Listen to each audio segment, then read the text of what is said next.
Hey True Believers, Englentine here, and we're going to be doing a couple of comic book reviews, another batch of new comic book reviews here. We've got some She-Hulk going on, we got Apache Delivery Service, a new independent comic book by Matt Kent, and we're going to be talking about Superboy issue number 6. I'm a little bit behind, but I've got 7 coming up in another review as well. So stick around for this, kick back, relax, let's get this party started. Now, I know this is one of those books that had like 1,000 variants and all that, so whichever one you got. Actually, they all look good to me. So I ended up with this one right here. I thought this was kind of cool. So anyway, let's talk about this because I am happy. Now, I haven't been happy with Marvel for a long dang time, and I definitely haven't been happy with the way they've been treating She-Hulk. That being said, this is what it's about. Look, I don't like Dan Slott, but I've got to admit, his run on She-Hulk was freaking amazing. And this captures that essence. And let me explain, there's not a lot of action in this book, but in a She-Hulk book, you don't need it. Even the John Byrne run, when you listen to what people love about the John Byrne run, it wasn't the action, it was the comedy, it was the characters, it was the interaction, and that's what we need here. So she's going down the street, she runs into Thundra here, who wants to fight her, but she's not wanting to. Now, I don't like this scene right here where Jen uses a car door. I mean, it's freaking, a car door is not going to do anything to her, especially thrown at her by what's her name? For some reason, I'm running Jennifer Walters instead of She-Hulk.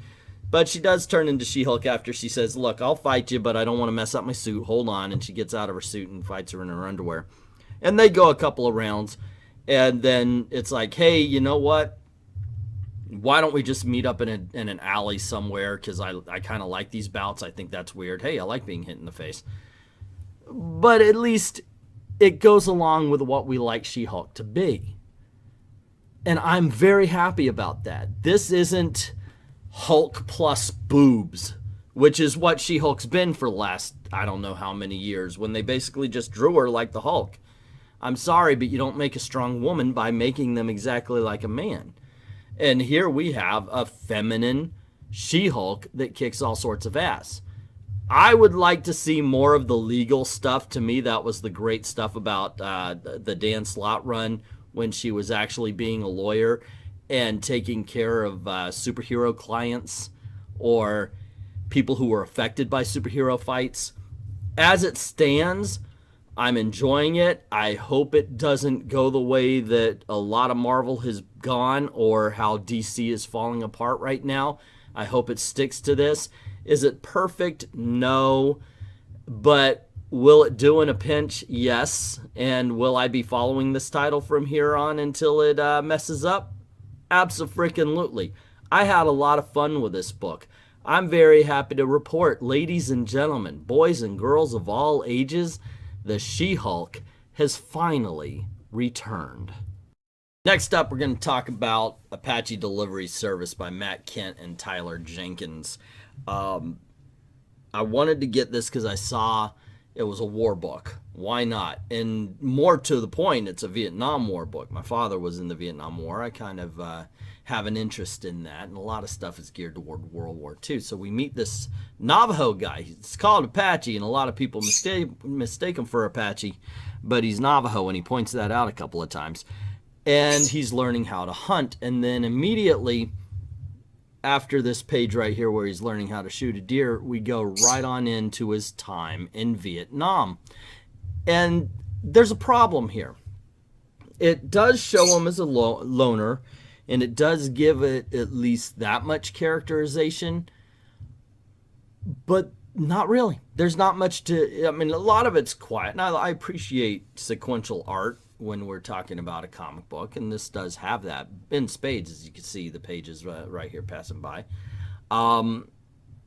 It does. It's an interesting book based on that, but we don't get much understanding. Like he hazes some so they could drop a bomb. It looks like he's sad because he's the guy that points it out. He goes back to his base and he says, they say, hey, you did a great job. We want to give you some leave time. Go get laid, go get fed. And he's like, no, I want to go back in the field.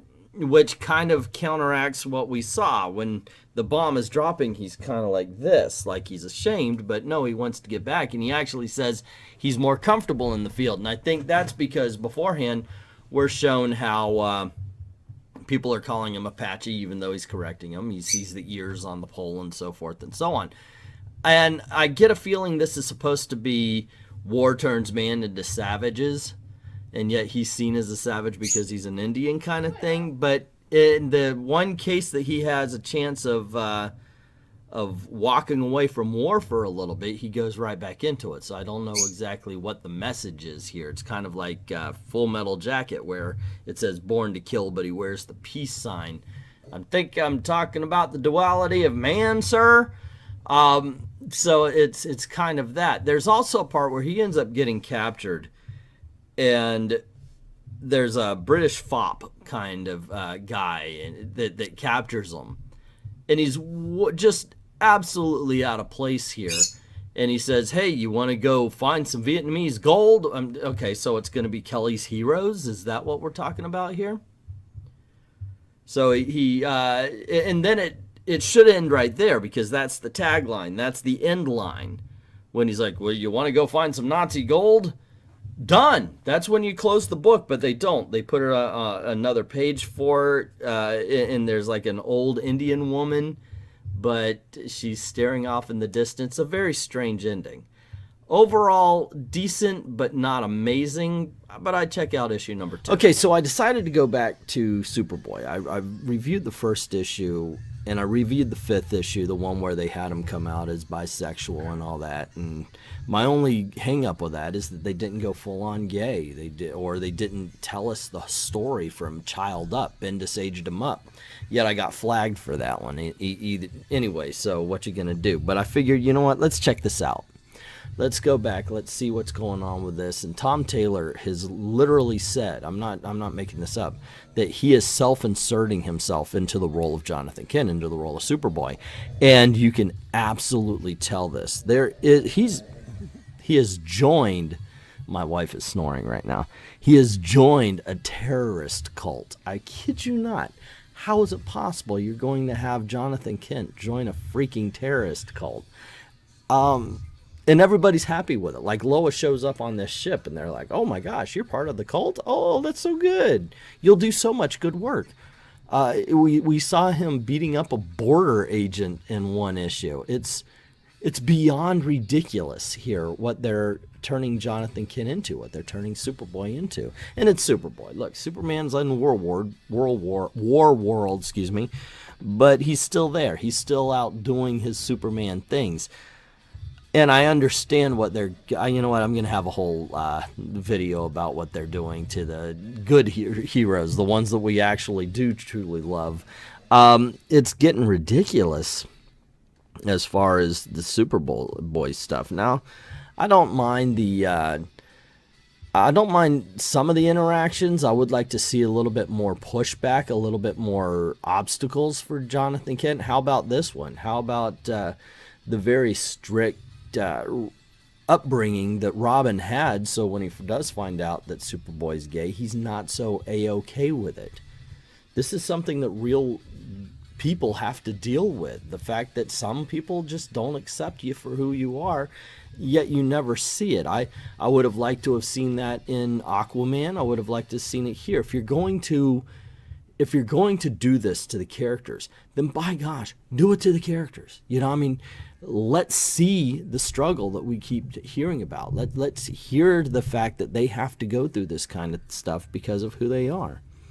Anyway, I just don't see this being good. I've got issue number 7 coming up in another batch of reviews because I read that one too. But I got news for you. It don't get much better, kids. It really doesn't. So there you go, gang. Those are the reviews. Let's see. Out of all of them, Superboy's the loser. Sorry, Apache was okay. It wasn't great, but it was still decent enough.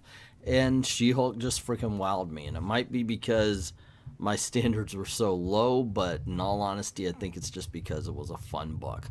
But what did you think? Did you see it? Let me know in the comments below. What was your favorite book of the week here?